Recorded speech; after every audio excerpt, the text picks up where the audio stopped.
بسم اللہ الرحمن الرحیم۔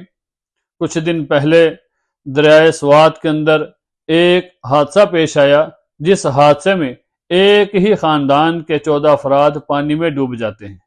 اور افسوس کی اور دکھ کی بات یہ ہے کہ آس پاس کتنے ہی لوگ موجود تھے جو صرف ویڈیوز بناتے رہے، جو صرف تصویریں بناتے رہے، حالانکہ جو پانی میں ڈوب رہے تھے وہ اپنی آنکھوں سے دیکھ رہے تھے کہ ہمارا ایک افراد ڈوب گیا، ہمارا ایک بندہ چلا گیا، ہمارے 2 بندے چلے گئے، اور پھر وہ آوازیں لگا رہے تھے کہ ہماری مدد کرو، ہمیں کسی طرح اس پانی سے نکالو، ہمیں اس سیلاب سے بچا لو۔ لیکن وہاں پر لوگ ویڈیوز بناتے رہے، تصویریں بناتے رہے، کسی نے کوئی مدد نہیں کی۔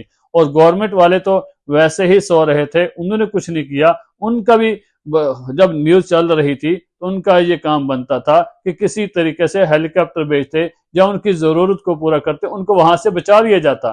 لیکن افسوس یہ ہے کہ نہ تو گورنمنٹ والوں نے مدد کی، نہ ہی جو آس پاس لوگ موجود تھے کسی نے کوئی مدد نہیں کی۔ یاد رکھیں، سب سے جو اچھی عبادت ہے وہ عبادات کے بعد، واجبات کے بعد یہ عبادت ہے کہ اپنے دل کے اندر کسی کا احساس ہونا، کسی کا درد اپنے دل میں رکھنا، کسی کا درد کو محسوس کرنا۔ ہماری آنکھوں کے سامنے وہ 14 افراد بندے ڈوب رہے تھے، لیکن کسی کو کوئی افسوس نہیں ہوا۔ اور آج کل یہ ایک ٹرینڈ چل گیا ہے کہ اگر کسی جگہ پر کوئی ڈکیتی ہونے لگتی ہے، یا کوئی کسی سے بیگ چھینا جا رہا ہے، یا کسی جگہ لڑائی ہو رہی ہے، آپس میں 2 مسلمان لڑ رہے ہیں، ایک دوسرے کو مار رہے ہیں، تو وہاں پر جو لوگ آس پاس موجود ہوتے ہیں وہ ویڈیوز بنانی شروع کر دیتے ہیں، چاہے جائے کہ ان کو چھڑایا جائے، ان کو ایک دوسرے سے علیحدہ کیا جائے، یا جو کسی کی مدد کی جائے۔ ہم مدد نہیں کرتے بلکہ ہم وہاں پر ویڈیوز بنانا شروع کر دیتے ہیں۔ تو میرے بھائی، ہمیں یہ نہیں کرنا چاہیے، ہمیں ایک دوسرے کی مدد کرنی چاہیے اور کسی کا احساس اپنے دل میں رکھنا چاہیے۔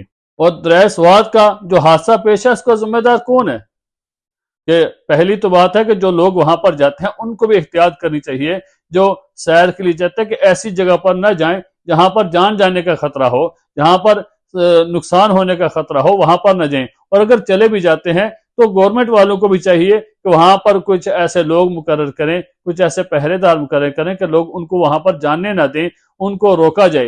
اور جو پھر لوگ آس پاس ویڈیوز بنانے والے ہوتے ہیں، ان کا بھی یہ ہے کہ ان کو ایک دوسرے کی مدد کرنی چاہیے، چاہے جائے کہ آدمی ویڈیو ہی بناتا رہے اور ہماری آنکھوں کے سامنے کسی کی جان چلی جائے۔ ہمیں احساس ہونا چاہیے۔ دیکھیں، حضرت عمر رضی اللہ عنہ کے دور کے اندر حضرت عمر فرمایا کرتے تھے، اگر دریائے فرات کے کنارے پر ایک پیاسا کتا بھی مر جائے تو مجھے ڈر ہے کل قیامت کے دن اللہ تعالیٰ مجھ سے یہ نہ پوچھ لیں کہ عمر تیرے دور کے اندر تو خلیفہ تھا، تو امیر المؤمنین تھا، جب تو امیر تھا تو اس وقت دریائے فرات کے کنارے پہ ایک کتا پیاسا مر گیا تھا، تم کہاں تھے؟